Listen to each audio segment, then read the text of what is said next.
For 18 years, the interloper has occupied the nest of the magpie, and with a mere cry, that false heiress has my parents demanding an apology from me. With a swift motion, I executed a shoulder throw, placing my brother beneath my feet.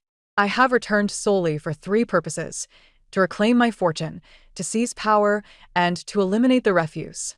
They presume I am merely a rural mutt, unaware that I am the queen of the underworld. Chapter 1. The Return of the Champion, first to break a dog's leg. A taxi halted before an ostentatious gilded gate. I alighted, the air saturated with the cloying aroma of wealth. The guard at the kiosk regarded me with a disdainful gaze, scrutinizing both me and my faded t-shirt. Halt! This is private property, beg elsewhere. Ignoring him, I strode forward. He rushed out, attempting to block my path, his mouth spewing curses. A single glance from me rendered his outstretched hand frozen in midair, as if encased in ice, beads of sweat springing forth on his forehead. An elderly butler in a tailcoat hurried over, his face etched with reluctance, and nodded at me.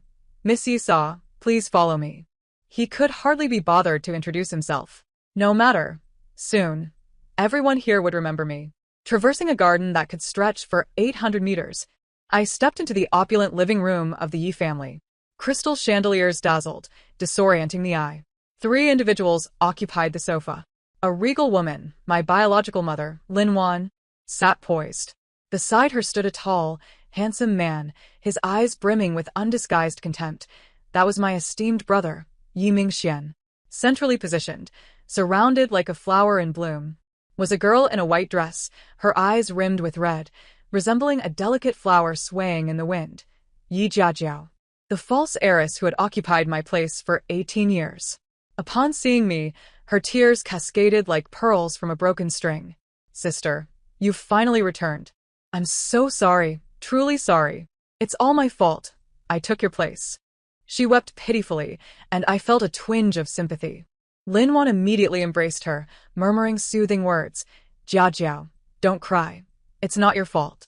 You will always be my good daughter." Yi Mingxian stepped forward, positioning himself like a wall before me, looking down with an air of superiority.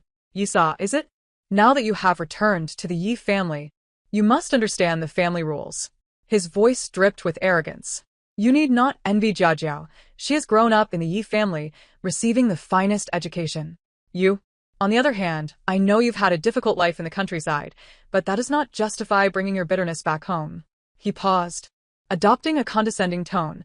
"Now, apologize to Jiajiao. Apologize for your mere presence, which has caused her distress for so long." I gazed at him silently, as though observing a jester. Apologize? Upon seeing my silence, Yi Mingxuan's patience evaporated. Frowning, he reached out to shove my shoulder. "I'm talking to you. Are you deaf?" His hand moved swiftly. My reaction was swifter. In the fraction of a second before his fingers brushed my clothing, I seized his wrist with lightning speed. A twist, a bend, followed by a clean and decisive shoulder throw. Bang! The sound echoed as my brother, towering at over 6 feet, crashed onto the expensive Persian carpet, sending dust swirling. The screams of Lin Wan and Yi Jiajiao pierced the air. I paid them no heed.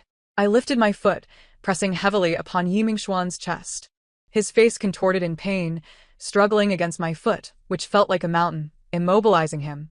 I retrieved my phone, capturing a photo of his humiliated and pained visage beneath my foot, then sent it to the Yi family group chat, accompanied by the caption, "The eldest legitimate grandson? Is this it?" After completing this act, I leaned down slowly, observing his face, now flushed from suffocation, my voice low yet icy. "Do not speak to me of emotions. They waste money. I have returned for three purposes: to acquire wealth, seize power, and dispose of the refuse." My gaze then shifted past him, landing on the now pallid-faced Yi Jiajiao, who had forgotten to cry in her terror. I issued my first command to the trembling old butler beside me: "Remove these two pieces of trash from my sight." Chapter 2. One person topples all. Is this what you call a weak woman? The room fell into a deathly silence. The butler's legs trembled, his lips quivering, unable to utter a word. Lin Wan finally snapped back to reality, pointing at me, her fingers shaking like a leaf in autumn. You devil. Manic. Let go of Mingxian." I feigned deafness, applying even more pressure with my foot. Yi Mingxian emitted a muffled groan, his face turning a shade of purplish red. Just then, a furious voice boomed from the entrance. "Stop, you ungrateful wretch!" A middle-aged man in a suit, his face contorted with rage, stormed in. 예고화. My dear father. Upon witnessing his precious son beneath my foot and his foster daughter on the verge of collapse, his eyes instantly filled with tears. "Let him go," he bellowed, like an enraged lion. I slowly lifted my foot. Yi Mingxian gasped for air like a dying fish. Ignoring 예고화's murderous glare. I walked calmly to the bar and poured myself a glass of water. My indifference ignited Yi Guohua's fury anew. "This is insufferable. You think returning to the Yi family grants you freedom to do as you please? Let me make it clear. As long as I am the head of this family, you must abide by the rules." He pulled out his phone and dialed a number. "Finance department? Freeze all the bank cards just issued to Miss Yi Sa. She is not to touch a single penny." He believed this would control me. Ridiculous. After hanging up, still unsatisfied, he dialed another number. "Old Zhang, gather all your men. Yes, all the bodyguards. Bring them to the main building. I want this wretch to understand what the Yi family rules truly are." Within 2 minutes, over a dozen imposing bodyguards in black suits flooded in. Each bore a prominent temple, their breathing steady, exuding the aura of seasoned fighters. Rumor had it they were all former special forces. Yi Guohua pointed at me, issuing orders to the captain of the bodyguards. "Seize her. Make her kneel and apologize to Mingxian and Jiajiao." The bodyguards exchanged glances, seemingly taken aback by the prospect of dealing with a seemingly frail girl. Yet orders were orders. The captain nodded, and several of them approached me. "Miss, we apologize." I leisurely walked to the garden entrance, glancing back at them. The outside was spacious, a blatant provocation. The bodyguards' expressions darkened. They encircled me in the garden. Yi Guohua and Lin Wan stood at the entrance, faces gleaming with cruel delight, eager to witness my downfall and pleas for mercy. Yi Mingxian and Yi Jiajiao leaned on each other, their eyes filled with venomous hatred directed at me. I finished my last sip of water and casually discarded the glass. As it shattered on the ground, I moved. My figure was as swift as a cheetah. The first bodyguard had no time to comprehend my movement. He felt a tightening in his throat as I lifted him, using him as a weapon against his companion. The sound of bones shattering was distinctly audible amidst the cacophony of screams. This was not a fight. It was a one-sided massacre. Elbow strikes, knee thrusts, throat locks. Broken bones. Each technique I employed was the simplest, yet most lethal of the underground boxing arena's arsenal. In less than 3 minutes, the garden was strewn with bodies, the only sounds being groans of agony. I approached the sole remaining standing bodyguard captain. He gazed at me in terror, as if staring at a monster. I raised my foot, pressing down on his wrist, slowly applying pressure. Crack. The sound of a dislocated wrist made the faces of the 4 spectators at the entrance turn ashen. I leaned closer, observing the pain etched on his face, softly asking, "The rules of the Yi family? From this day forth, I am the rule." Having concluded my words, I rose and strode back to the pallid-faced Yi Guohua. From my pocket, I extracted a card and tossed it onto the table before him, a card of pure black, devoid of any insignia. Attempting to wield financial power over me? A sardonic smile curled at the corners of my lips. "Let us first examine your bank balance, and see if it could cover even my smallest expense." Chapter 3. Expelling the Unworthy. This is my domain. That black card, akin to a branding iron, seared itself into Yi Guohua's gaze. He undoubtedly recognized it as the globally limited Centurion Black Card, a privilege reserved for those with fortunes exceeding 10 billion. Without such wealth, one would not even qualify to apply. He was rendered utterly speechless. Shock, confusion, and a hint of terror intertwined upon his face. I had no interest in basking in his expression. The intimidation had already been executed, and now it was time to carry out my plan to eliminate the refuse. I pointed towards the 2 servants, cowering in the corner. "You two, proceed upstairs. Pack every single item from the rooms of Yi Mingxian and Yi Jiaojiao on the 2nd floor." The servants' legs trembled, nearly collapsing beneath them. The young master and young mistress, my gaze swept over them, cold and devoid of any emotion, like a knife cutting into their hearts. They shuddered involuntarily, no longer daring to utter another word, scrambling up the stairs in fear. "You dare!" Lin Wan screamed, resembling a protective hen, spreading her arms to block the staircase and obstructing Yi Jiaojiao's path. Yes, sir. That is Jiaojiao's room. On what grounds?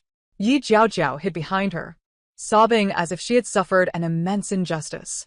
I advanced step by step until I stood before them, halting.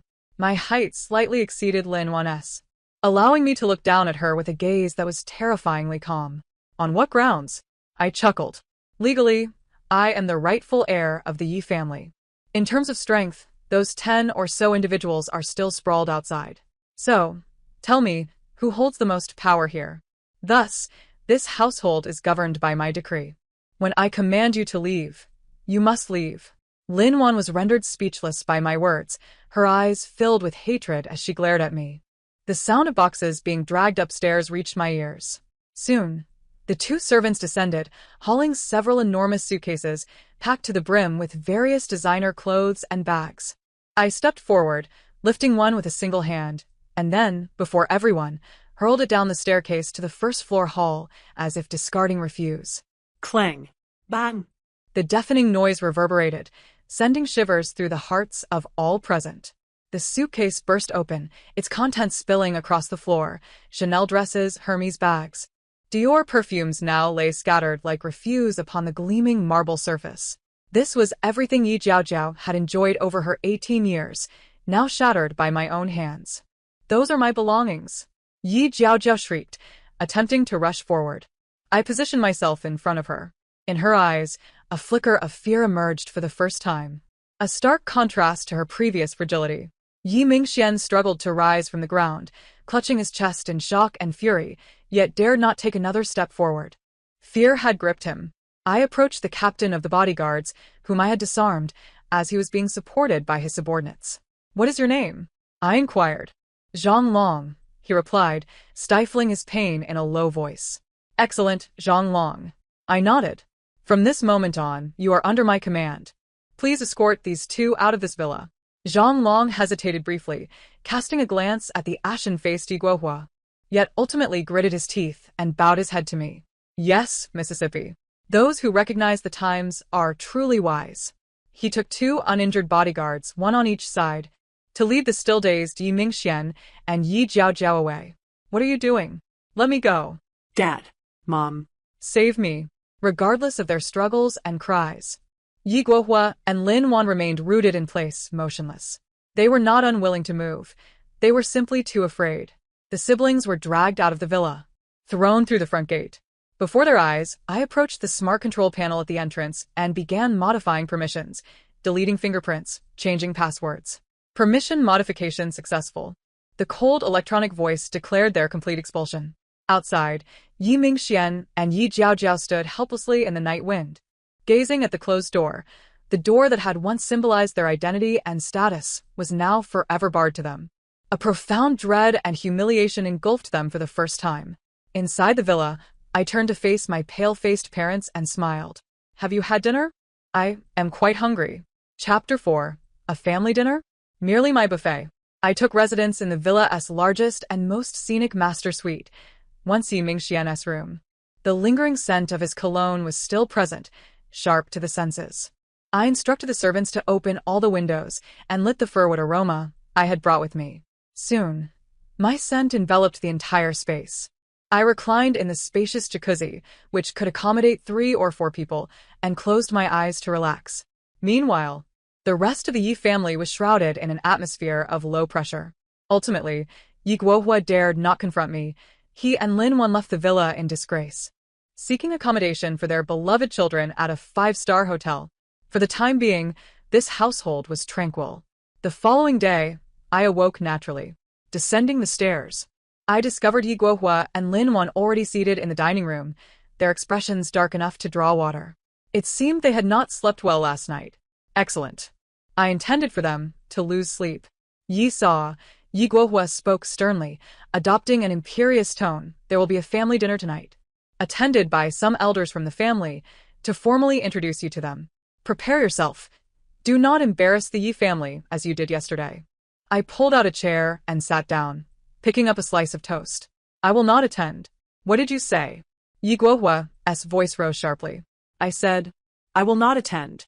I leisurely spread butter on my toast, uninterested in meeting a group of elderly men or being treated like a spectacle. Yi Guohua slammed his hand on the table, causing the cutlery to jump. This is not a matter of your consent. It is an order. As the daughter of the Yi family, you must participate. I lifted my gaze to him. It appears you still do not comprehend the situation. This household is now governed by my decree. If I say I will not attend, then I will not. Yi Guohua's chest heaved violently, clearly incensed. After a few tense seconds, he seemed to come to a realization, and his tone softened. Very well, if you refuse to attend. Then you must ensure Mingxian and Jiao Jiao return. They cannot remain in the hotel indefinitely. Oh? Have you decided to take a softer approach? I bit into my toast and nodded. That is acceptable. Yi Guohua seemed taken aback by my agreeable response, momentarily stunned. I regarded him and added, they may return. But there are several storage rooms behind the villa designated for servants, which are still unoccupied. You. Yi Guohua's face instantly turned a deep shade of crimson. I paid him no further heed, continuing to enjoy my breakfast. Ultimately, the so-called family dinner proceeded as planned. I did not attend, yet Yi Mingxian and Yi Jiaojiao returned. They did not occupy the storage rooms. Instead, Yi Guohua had prepared 2 rooms for them in the farthest building from the main house, a silent compromise. As the dinner commenced, I stood on the terrace of the master suite, observing the lively scene in the main dining room through binoculars. A group of well-dressed men and women raised their glasses, exchanging insincere smiles. Yi Guohua occupied the main seat, delivering a lengthy discourse on family traditions, hierarchy, and the bonds of blood. Each word seemed to strike at me, the rebellious daughter. Unfortunately, I could not hear a thing. I stifled a yawn, finding the situation rather dull, until the servant arrived, bearing a platter. Australian lobster, Kobe beef steak, black truffle pasta. These were the main courses of the evening banquet. I had requested a separate dish from the kitchen. As I savored the exquisite delicacies, I glanced down at the throng below. Their stomachs empty as they listened to Yi Guohua weave grandiose tales. The sensation was rather delightful. Midway through my meal, my phone rang. It was a call from Yi Guohua. I answered and switched to speaker mode. Yes, sir. What on earth are you doing? All the elders are waiting for you. You must come down immediately. His voice was low yet brimming with barely contained fury. I dabbed my mouth with a napkin, picked up a piece of steak, and leisurely chewed while speaking into the microphone. On the other end, I could hear Yi Guohua's breathing growing heavier. After swallowing my food, I replied coolly, have you finished? Because I am quite full now. This meal is delightful. Please charge it to your account. With that, I hung up the phone. I could easily imagine Yi Guohua on the other end, fuming to the brink of a myocardial infarction. I rose from my seat and walked to the balcony. Surveying the group below, I lifted the remnants of my red wine and, with a gentle flourish, sent it soaring into the night sky. The crimson liquid traced an arc through the darkness, resembling a lavish rain of blood. In my heart, I conveyed to them, in this household, the one with the strongest fist dictates the rules. Should you disagree, feel free to summon others to test their mettle. Chapter 5. A trash company? Just right for practice. Unable to confront me directly, Yi Guohua and his son Yi Mingxian decided to take a softer approach, or rather a more underhanded one. A few days later, I attended the Yi Group's board meeting for the first time as the eldest daughter of the Yi family. The conference room was filled with individuals clad in tailored suits, each exuding an air of sophistication. Their gazes upon me were rife with curiosity, scrutiny, and a hint of barely concealed disdain. The tale of how I had interrupted my elder brother's ribcage and expelled the adopted daughter from our home had surely spread throughout the upper echelons of society. Yi Guohua cleared his throat and, in his capacity as chairman, formally announced my return. He then shifted his tone. Little Sa has just returned and is unfamiliar with the group's operations. However, she is quite ambitious and has expressed her desire to contribute to the family. As a father, I am deeply gratified. I observed him impassively as he performed. After discussions with several board members, it was decided to appoint Yi Sa as the general manager of the wholly owned subsidiary, Anya Security, effective immediately. Upon this announcement, an uproar ensued. Whispers buzzed like flies throughout the room. I noticed Yi Mingxian sitting across from me, a smirk of schadenfreude curling at the corners of his mouth. Anya Security, before my arrival, I had instructed my subordinates to investigate all information regarding the Yi Group. This company, generously termed a subsidiary, was in reality a standard trash asset. Its primary business involved low-end shopping mall and residential security, plagued by chaotic management and corruption, resulting in 3 consecutive years of losses and debts amounting to hundreds of millions. Within the group, there had long been intentions to divest it, yet a suitable buyer had not been found. Now, that unfortunate buyer was me. They intended to cast me into a quagmire, leaving me to fend for myself. Yi Mingxian rose, feigning magnanimity as he spoke. Esteemed board members, I concur with my father's proposal. My sister has just returned and is still learning the ropes of business. It would be beneficial for her to start with a small company. After all, young people must pay their dues. He glanced at me, grinning like a cat that had stolen a fish. Sister, feel free to proceed. Even if the company collapses, it matters not. I shall bear the losses. His words were flawlessly crafted, showcasing his brotherly demeanor while digging a massive pit for me. All eyes were upon me, waiting for my refusal or an outburst. They anticipated the spectacle of this country bumpkin making a fool of herself. Slowly, I rose from my seat. Meeting the gaze of every individual, I approached Yi Guohua. He slid an appointment letter toward me. I picked it up and, under the scrutinizing stares of those either sympathetic or eager for entertainment, calmly uttered 2 words: I accept. No anger, no resentment, not even a flicker of emotional fluctuation. My composed demeanor left Yi Guohua and Yi Mingxian inexplicably unsettled. Clutching the appointment letter, I turned and exited the meeting room. A trash company? Perfect. Just the right opportunity for practice and to position my own people. They believed this was a form of exile. Yet they did not realize that what they had handed me was a blade capable of piercing the very heart of the Yi Group. Chapter 6. The Airborne Queen. The first day of workplace reform. The next day, I drove a rugged black SUV, obtained from an undisclosed source, and parked it outside the Anya security office. The building was dilapidated, with several tiles missing from the exterior walls. Upon entering the lobby, I was greeted by a blend of smoke and instant noodle aromas. The receptionist, donned with headphones, was engrossed in a drama. Upon noticing me, she lazily lifted her eyelids before returning her gaze to the screen. Inside the company, the atmosphere was even more chaotic. Groups of employees huddled together, chatting, playing on their phones and watching movies. A sense of lethargy and despair, akin to the calm before a storm, pervaded the entire establishment. I made my way directly to the general manager's office. The door was ajar. A greasy middle-aged man, lounging with his legs crossed, was clipping his nails while boasting on the phone. He was the company's manager, Wang Hai, a distant relative of the Yi family. I knocked on the door. He didn't even look up, impatiently asking, "Who is it? Can't you see I'm busy?" I stepped inside and slammed the appointment letter onto his desk. Only then did he lift his gaze, momentarily taken aback before donning a sarcastic smile. "Oh, if it isn't the young lady. What brings you to our humble abode?" He slowly rose, puffing out his beer belly, circling me as if inspecting an unwelcome guest. "Young lady, someone of your stature has no place in this little shrine. Take my advice. Just lend your name and collect your salary each month. Stay out of the company's affairs, all right?" He aimed to assert his authority over me. I looked at him and smiled. The next moment, I raised my hand and swept everything from his desk, files, cups, and the computer, crashing to the floor with a cacophony. One high it's my floor. "What are you doing?" I stepped closer, looking down at him. "What am I doing? I hereby declare you fired." His face turned a shade resembling liver, and he pointed a trembling finger at me, shouting, "You dare." I was personally appointed by Chairman Yi.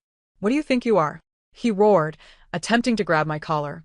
I sidestepped, delivering a kick to his knee. He let out a cry, his corpulent body collapsing to the ground. I didn't spare him another glance. I kicked open the office door and turned to the stunned employees outside, announcing in a voice that was not overly loud yet clear enough for all to hear, "From this day forth, I am taking charge of this company. Everyone, gather in the conference room within 5 minutes. Arrive late by even a second or fail to show up, and you need not return tomorrow." My formidable presence and the earlier decisive action left everyone in shock. They exchanged glances before hastily rising, akin to startled ducks, rushing toward the conference room. As for the man still kneeling on the floor, shouting about calling Yi Guohua, I dialed a number. Zhang Long, bring 2 men to Anya Security. There's a piece of trash that needs to be disposed of. 5 minutes later, Wang Hai was dragged out of the company's front door by 2 newly hired bodyguards, much like a dead dog. The entire company was enveloped in a profound silence. I was acutely aware that a new order was commencing to take shape from this very moment. Chapter 7. My Legion, summoned from the underground. In the conference room, over 30 individuals were seated. The previous lethargy and despondency evaporated as each person sat upright, holding their breath in trepidation. Their eyes brimmed with anxiety and unease. I approached the head of the table and took my seat, my gaze sweeping slowly across each attendee. I am Esau, your new employer. I care not for who you were associated with in the past, whose favors you enjoyed, or how long you have lingered in complacency. From this moment forth, I shall impose 3 unequivocal demands. I raised one finger. First, absolute obedience. My commands are not to be questioned, only executed. I extended a second finger. Secondly, deliver results. I wish to see outcomes, not processes. Those unable to meet this expectation should take their leave. Finally, I raised a third finger. Thirdly, curb your tongues. Speak not of what should remain unspoken, nor inquire into matters that do not concern you. Otherwise, you shall bear the consequences. Upon concluding my pronouncement, the conference room fell into a silence, so profound that one could hear a pin drop. I announced that the entire company would enter a week-long assessment period. After this week, those deemed unfit shall be dismissed. The meeting was adjourned. I offered no opportunity for questions and exited the room with purpose. I understood that mere intimidation would not suffice to govern a cadre of seasoned veterans. I required a truly sharp blade. Returning to my office, I retrieved a specially encrypted satellite phone and dialed a number. The call was swiftly connected, and a calm, respectful male voice greeted me. It's me, Sis, my alias in the underground fight circuit. The individual on the other end is my most capable lieutenant, codenamed Ghost. Not only is he second to me in combat prowess, but he is also an exceptional manager and intelligence expert. Leaning back in my executive chair, I gazed out at the sky. Ghost, bring our finest team to the capital. He did not question my request, but replied succinctly, understood. How many do you require? 10 will suffice. The strongest and the smartest. Understood. I've opened a new venue and need a few capable individuals to help establish our presence, I added casually. We will ensure the task is completed. After ending the call, I looked out at the towering buildings of the capital. This vast hunting ground would soon become far more intriguing. Overnight, Ghost arrived in the capital with a 10-man elite squad. The following day, when they appeared at the Anya Security Company, the atmosphere within the company became charged.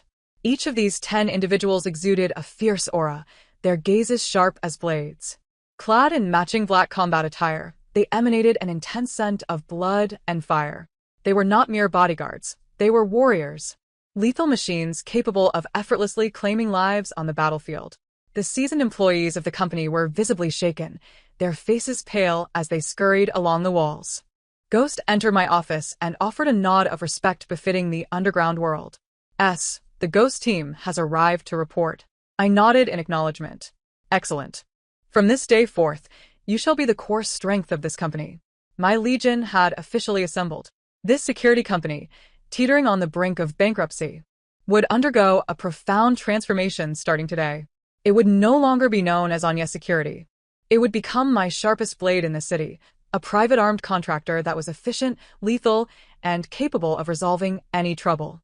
Chapter 8. The bidding scene. Crushing the competition with might. Opportunity soon presented itself.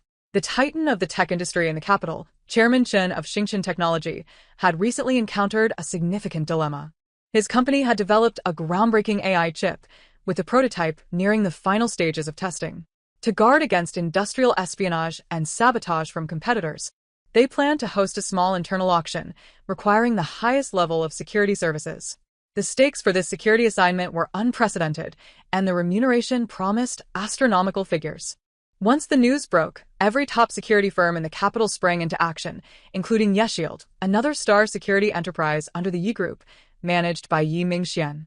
Determined to secure this contract, Yi Mingxian had spent over half a month preparing, crafting hundreds of pages of extravagant PPT, intent on winning. When he learned that my fledgling Anya security was also in the running, he merely scoffed derisively over the phone to my father. Let her participate. It's merely an opportunity for her to gain some perspective on the realities of business. On the day of the bidding, representatives from each company took turns presenting their meticulously crafted PPTs and seemingly flawless plans in the top-tier conference room of Xingchen Technology. When it was Yi Mingxuan's turn, he was brimming with confidence, eloquently captivating the audience and drawing rounds of applause. As he descended from the stage, he made a point to pass by me, whispering in a tone only we could hear, "Did you see? This is how business is conducted, not through fighting but with intellect." I chose to ignore him. Finally, it was my turn. Amidst the puzzled gazes of the audience, I ascended the stage empty-handed, with no documents or USB drive in tow. Chairman Chen, seated at the head of the table, furrowed his brow and inquired, "Yi, where is your proposal?" I regarded him calmly and replied, "My proposal requires no PPT. It necessitates a live demonstration." As soon as the words left my lips, I snapped my fingers. With a resounding clap, the lights in the conference room extinguished, plunging the space into darkness. Gasps and chaos erupted. In that moment, several individuals disguised as waitstaff sprang into action from the corners of the room, brandishing simulated weapons and charging towards Chairman Chen like leopards. "Protect Chairman Chen!" The representatives and bodyguards from other security firms shouted in alarm, but it was too late. In the darkness, shadowy figures moved with uncanny swiftness. Ghost and his team. They made not a sound. Only the muted thud of impacts and the subtle crack of bones dislocating could be heard. In less than 10 seconds, the lights flickered back on, illuminating the room once more. To everyone's horror, the assailants who had rushed the stage lay subdued on the ground, utterly immobilized. The precision and lethality of their methods were astonishing. Chairman Chen remained enscathed in his seat, his attire untouched. Meanwhile, Ghost and his team had seamlessly melted back into the shadows of the room, as if the entire episode had been a mere figment of imagination. The conference hall was utterly silent. A pin could be heard dropping. I stood on the stage, observing Chairman Chen's pale, astonished expression, and slowly said, "Chairman Chen, this is my proposal. Absolute security." Chapter 9. The Pricey Contract, a Swift Blow to the Face. A profound silence ensued. After a prolonged pause, Chairman Chen was the first to rise, his gaze locked onto me, filled with intensity. He began to applaud vigorously. "Excellent. What an embodiment of absolute security." The sound echoed through the spacious conference room, resonating with unusual clarity. The other bidders, including the ashen-faced Yi Mingxian, stood frozen in disbelief. Chairman Chen approached me and extended his hand. "Yi, I am impressed. This contract is yours." He did not glance at any other proposals. Before everyone present, he candidly addressed the other bidders, stating, "Ladies and gentlemen, what you have presented are polished plans and data. However, what Yi has shown me is a sense of security. My chip requires this palpable, tangible assurance." This declaration struck Yi Mingxian like a resounding slap, a stark reminder of the reality he had underestimated. He meticulously prepared his PowerPoint presentation for half a month, only to become the subject of ridicule in front of the entire audience. Before the gazes of many, he was outshone by a person he held in utmost contempt, who seized his most crucial deal in a manner he deemed beneath him. His complexion fluctuated from green to white, eventually settling into a purplish hue reminiscent of liver. He fixed his gaze upon me, his eyes brimming with venomous resentment that seemed almost tangible. I responded with a smile of a victor. The exorbitantly priced security contract, worth hundreds of millions, was effortlessly secured by me. This news spread through the business circles of the capital like wildfire. And Yi Security, this nearly bankrupt company, gained sudden fame. And I, Yi Saw, found my name for the first time associated with capability, rather than the crude, barbaric, and scandalous reputation of my family. The news reached the Yi family. Leaf Guohua and Lin Wan, who were enjoying afternoon tea, were so shocked that they shattered their bone china teacups. They had intended for me to be humiliated and ridiculed throughout the business community. Instead, they unwittingly propelled me to great heights, allowing me to soar. The feeling must have been more nauseating than swallowing a fly. Yi Mingxian locked himself in his room, smashing everything he could. Meanwhile, I celebrated with my team at the finest restaurant in the capital. After several rounds of drinks, my satellite phone rang. It was an unfamiliar number from abroad. I answered it. A venerable, yet robust voice emerged from the line. Is this Yi Sa? I am your grandfather, Yi Tianxiong. My hand, gripping the wine glass, paused. This was the elderly patriarch who had been quietly recuperating abroad, indifferent to family affairs, yet the true helm of the Yi family. He could no longer remain still. After a few moments of silence, he spoke in an authoritative tone. Tomorrow, return to the old residence. I wish to see you. Chapter 10. The Elder's Gaze and Final Test. The Yi family's ancestral home is nestled amid the foothills of the western suburbs of the capital. Lacking the opulence of a main villa, it exudes a profound, time-worn atmosphere. In a quaint study, I encountered the legendary helmsman of the Yi family, my grandfather, Yi Tianxiong. Clad in a traditional Chinese tunic, his hair and beard were entirely white, yet he radiated vigor. Seated in a grand chair, he played with 2 walnuts in his hands. Though his eyes were clouded, they were sharp as an eagle's, as if capable of piercing the human heart. He refrained from mentioning the conflicts that had arisen since my return, nor did he inquire about my altercation with Yi Mingzhou or my expulsion of Yi Jiaojiao. It seemed to him that these matters were merely child's play. He gestured for me to sit, getting straight to the point. Mr. Chen's contract was well executed. His voice was calm, devoid of any discernible emotion. Tell me, what are your thoughts? He was not inquiring about my planning of the live demonstration, but rather my vision for the future of the security industry. This was a test from a superior to a subordinate. I refrained from employing any superficial rhetoric. I articulated that the traditional security industry was on the brink of obsolescence. The future of an Yi security lay not in mere guarding, but in becoming experts in risk management. We could provide armed protection, offer commercial intelligence, and even resolve certain troubles that appeared insurmountable, as long as the clients could afford it. My responses were grounded in practical experience and profit, imbued with the survival rules of the underground world and business logic. Simple, blunt, yet effective. Yi Tianxiong listened intently, the walnuts in his hands spinning ever faster. Once I concluded, a flicker of brilliance flashed in his eyes. He realized that this granddaughter, whom he had never met, possessed a commercial acumen and ruthless methods far surpassing those of his indecisive son and his inept grandson combined. The study fell into a silence. After a long pause, he suddenly posed an unrelated question. I have looked into you. In the underground fighting scene of Asia, you hold the codename S. 365 matches, all victories, with a knockout rate of 100%. You stand at the pinnacle of that world, possessing wealth that ordinary people could never amass in several lifetimes. He raised his head, his keen eyes fixated on me. Tell me, with such formidable abilities and such wealth, why would you return to the small pond of the Yi family? This, indeed, was the question he genuinely wished to pose today. An uncontrollable force is a double-edged sword for any family. I met his gaze directly, unwavering. Because I share the Yi surname, just as you do. It is rightfully mine. I paused, a sardonic smile playing on my lips. As for loyalty, my fidelity lies solely with myself.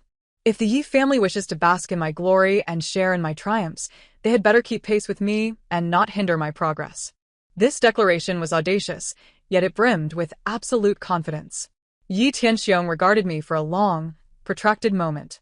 Finally, a satisfied smile broke upon his face, one that had remained stern for a lifetime.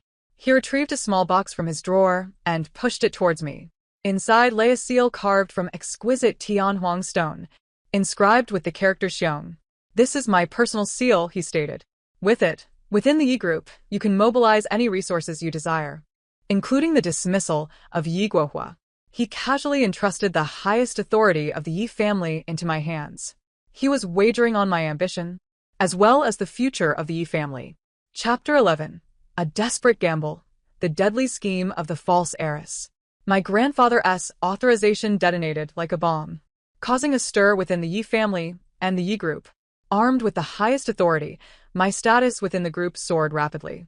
Yi Mingxian found himself gasping for breath under the pressure, as several projects he pursued were directly vetoed or replaced by my more efficient proposals. He became a notorious figure of mockery within the group. Meanwhile, Yi Jiaojiao felt herself teetering on the brink of disaster. She astutely sensed that there was no longer a place for her in this family. Should the situation persist, she and her family would find themselves irredeemably lost. Desperation often drives one to madness. She sought out the Li family, a business rival that had long coveted the Yi family. Moreover, she contacted her biological mother, Zhang Xuelan, the very nurse who had altered our fates in the hospital years ago. A nefarious plan was born in the shadows. My intelligence network, known as the Ghost Team, swiftly intercepted their conspiracy. The scheme was divided into two phases. The first step involved framing me. They intended to smuggle contraband within a shipment of security goods from my company, then anonymously report it to customs and the police. Smuggling is a grave crime that could lead to my disgrace, and even imprisonment. The second step was a ploy of self-harm. Concurrently with the anonymous tip, Yi Jiaojiao would stage an attack by masked assailants. She would inflict injuries upon herself and return to the Yi family, tearfully seeking help from Yi Guohua and Lin Wan. She would claim that I had sent someone to silence her, as she had inadvertently discovered my illicit dealings. This plan was undeniably sinister. It precisely exploited the vulnerabilities of Yi Guohua and his wife, their 18 years of affection for Yi Jiaojiao and their ingrained prejudice and distrust towards me, their unruly daughter. I perused the interception report sent by the Ghost Team and smiled. What a foolish and pitiable drama it was. I chose not to expose them immediately. Instead, I decided to let them proceed with their farce, allowing it to reach its zenith. Then, I would personally dismantle them and everything that lay behind them. Days later, the plan was set in motion. In the dead of night, Yi Jiaojiao, battered and bruised, returned to the Yi family villa in a tattered state.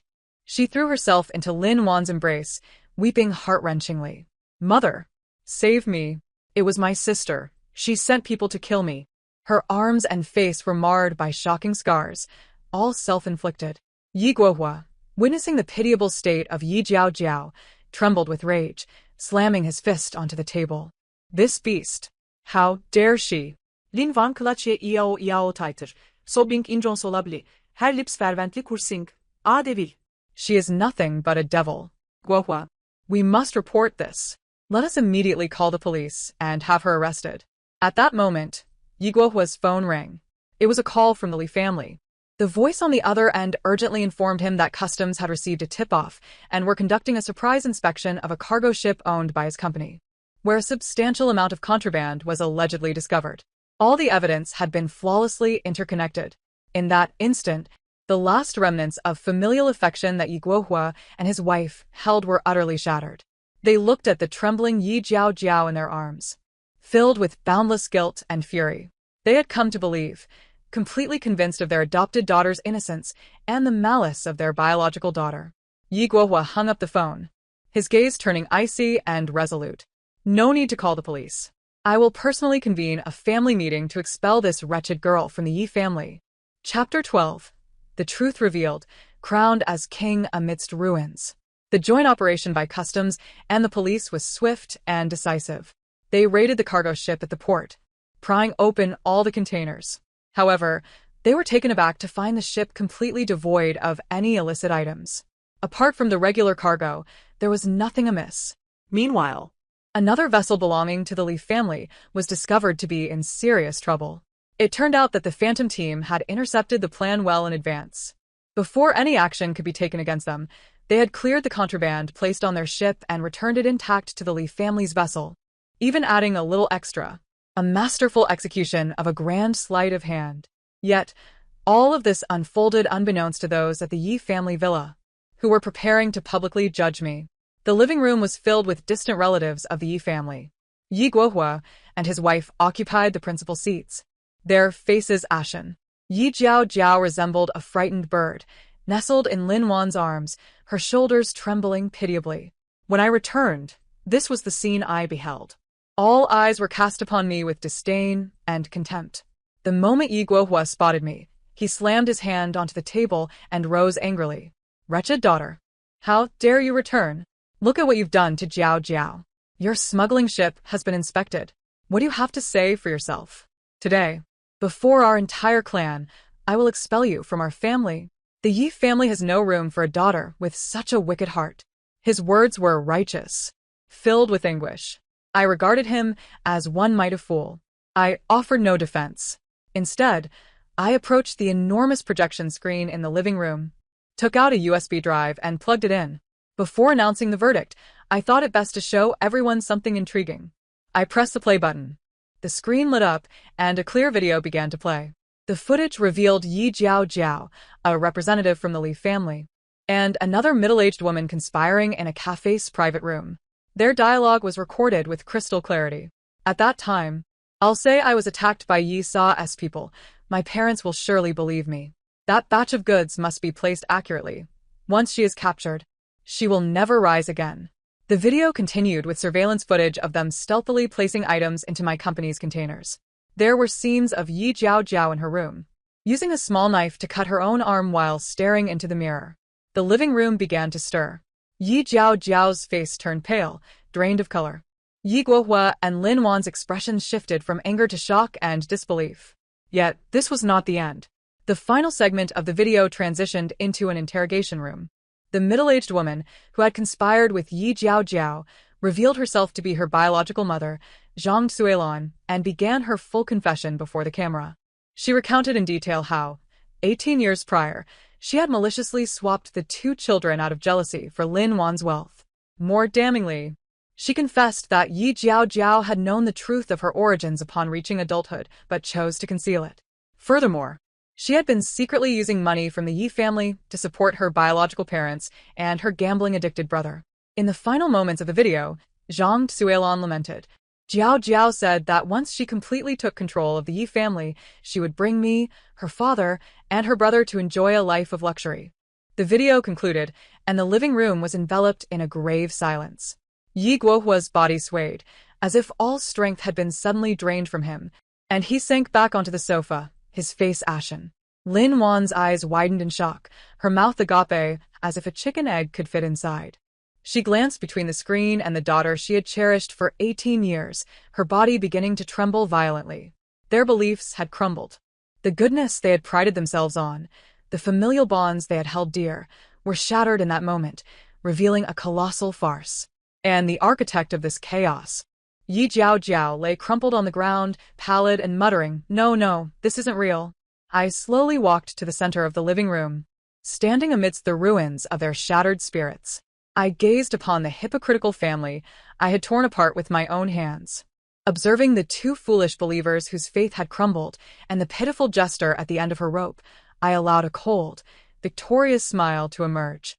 The sound of police sirens echoed from the entrance. I knew they were there to apprehend the Li family and Zhang Suilon, and to crown me. The end. Thank you for listening, and I look forward to our next story together.